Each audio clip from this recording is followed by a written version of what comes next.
The first thing I saw when I pulled into my driveway was a stranger's Range Rover parked in my garage and an inflatable flamingo floating in my pool. The second thing was HOA President Trudy Kessler, screaming into her phone in a panicked voice. "Yes, officers, the intruder just arrived. He's claiming to own the house. The intruder was me. The house was mine. And apparently Trudy had been living in it for 2 weeks. My name is Grant Delaney, and I'm 48 years old. I'm a semi-retired construction magnate and the owner of a sprawling Mediterranean-style estate in Sycamore Glen.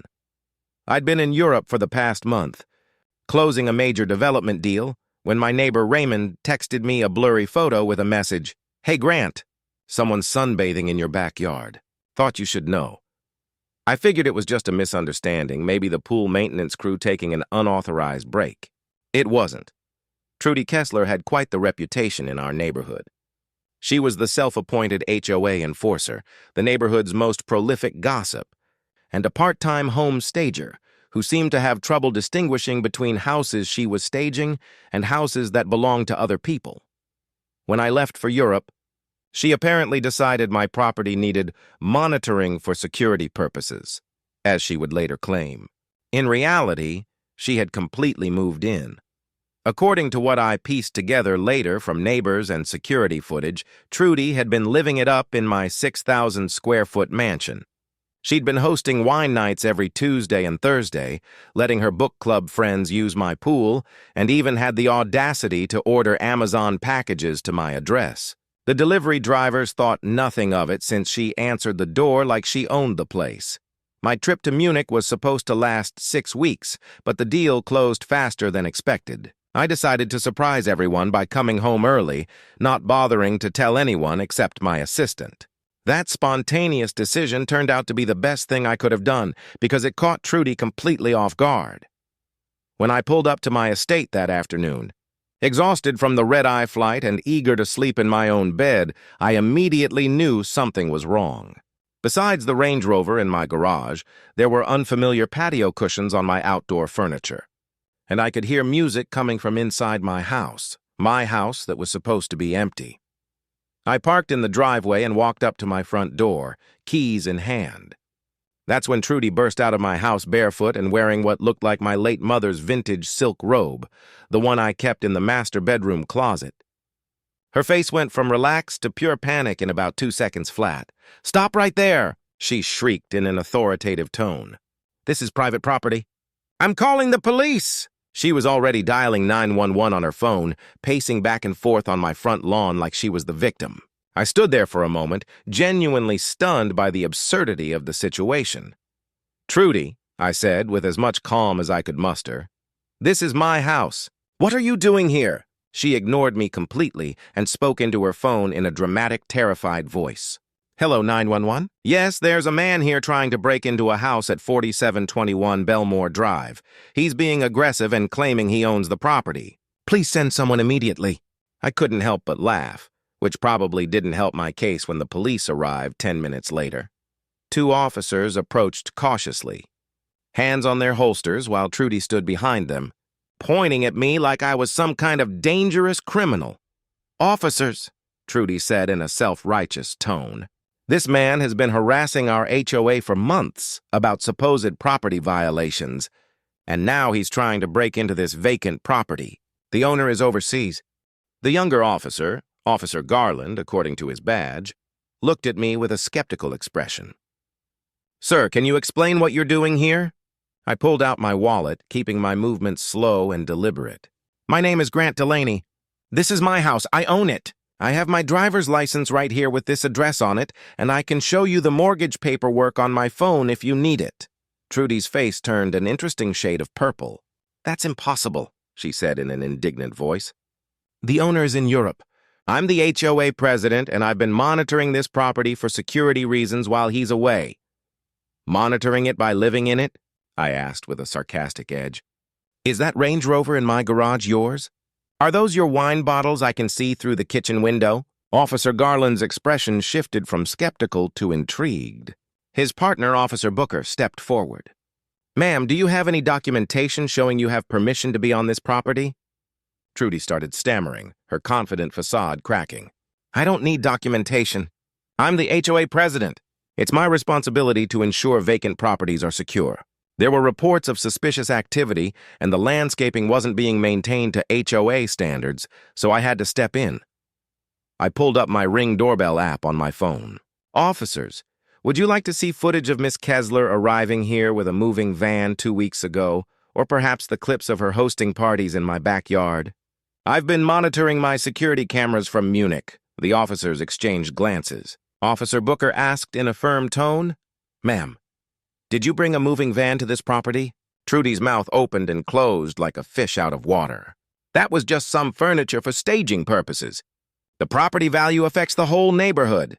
So you admit to moving furniture into a house you don't own, without the owner's permission?" Officer Garland asked with barely concealed amusement. I scrolled through my phone until I found the perfect video clip. "Here's footage from last Tuesday," I said. "That's Trudy, along with about 12 other people having a pool party. Oh, and here's Thursday's book club meeting in my living room. Should I keep going?" Trudy's friends, who had been watching from inside my house, suddenly scattered like roaches when a light switches on. I saw at least 3 women rushing to grab their purses and head for the back door. One even knocked over a potted plant in her haste to leave. "Trudy," Officer Booker said in a serious tone, "I need you to answer this question very carefully. Do you have any legal right to be inside this man's house?" She drew herself up to her full 5'2" height and replied in a haughty voice, "I have every right, as the HOA president, to ensure properties meet community standards. This house had unapproved landscaping modifications, the grass was half an inch too long, and I noticed the mailbox was tilted at an improper angle." Officer Garland actually snorted. "Ma'am, none of those things give you the right to move into someone's house." I decided to drive the final nail in. "Officers, would you like to see the Amazon delivery confirmations? She's been having packages sent here in her name. I've got at least 15 delivery notifications on my security system." That's when Trudy made her biggest mistake. She tried to run back inside my house, probably to grab evidence or hide something.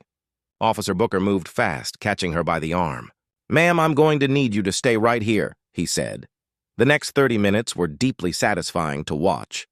The officers ran Trudy's information and discovered this wasn't her first rodeo. She had already been warned twice before for entering properties without permission, though nothing this extreme. They also found out she'd changed the guest code on my smart lock system, effectively locking me out of my own house. "Ms. Kessler," Officer Garland said in an official tone, "you're under arrest for breaking and entering, criminal trespassing, and unauthorized use of property." Trudy's shriek probably woke up dogs 3 blocks away. "You can't arrest me! I'm the HOA president. I was protecting property values? This is a conspiracy. Grant has always had it out for me ever since I fined him for having the wrong shade of beige on his mailbox." As Officer Booker read her Miranda rights, Trudy kept rambling in an increasingly hysterical voice. "This is ridiculous. I know the mayor. I know the district attorney. You'll be hearing from my lawyer. I was doing the neighborhood a service." They led her to the squad car in handcuffs while half the neighborhood watched from their driveways. Mr. Patterson, from across the street, was filming on his phone. I knew this would be on the neighborhood Facebook page within the hour. Before leaving, Officer Garland turned back to me. "Mr. Delaney, you'll need to do a full inventory of your property and file a complete report. If anything's missing or damaged, that'll add additional charges. Also, you might want to change all your locks and codes immediately." I spent the rest of the afternoon uncovering the full extent of Trudy's house guest adventure. She had rearranged my entire living room, hung her own artwork on my walls, and had apparently been sleeping in my master bedroom. The refrigerator was stocked with her food, including at least 24 bottles of rosé.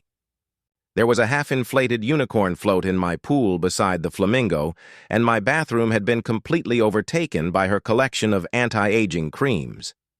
The security footage told an even wilder story. She'd been giving tours to her friends, bragging about her temporary residence and how she was keeping an eye on things. In one clip, she told someone on the phone, boasting, that she was considering citing me for property violations when I got back, just to establish dominance. By that evening, The story had exploded across social media. Someone shared my Ring doorbell footage of Trudy's arrest, and it went viral in local community groups. The comments ranged from shocked to amused to downright outraged. Apparently, I wasn't the only homeowner she'd harassed over the years with ridiculous citations and arbitrary rules. 3 days later, an emergency HOA meeting was called. I attended, along with what seemed like every single homeowner in Sycamore Glen. The meeting lasted exactly 12 minutes. The vote to remove Trudy from the HOA board was unanimous, minus one vote, hers, which she submitted through her lawyer since she was out on bail. The criminal case moved forward over the next few months. Trudy tried to plea bargain, but the prosecutor refused, especially after discovering she'd done similar things at her previous apartment. Complex before moving to Sycamore Glen, she'd actually been evicted from her last place for repeatedly entering other tenants' apartments to check for lease violations. Her lawyer argued she had implicit permission as the HOA president, which the judge found absurd. He said sternly, "Miss Kessler, being an HOA president does not make you the feudal lord of the neighborhood. You cannot simply occupy someone's home because you don't like their mailbox." In the end, Trudy was convicted on all charges. The judge sentenced her to 18 months in prison, though she'd probably serve less with good behavior, and ordered her to pay $25,000 in restitution for damages and legal fees. When the sentence was read, Trudy fainted dramatically in the courtroom, which honestly felt like the perfect ending to her reign of HOA terror.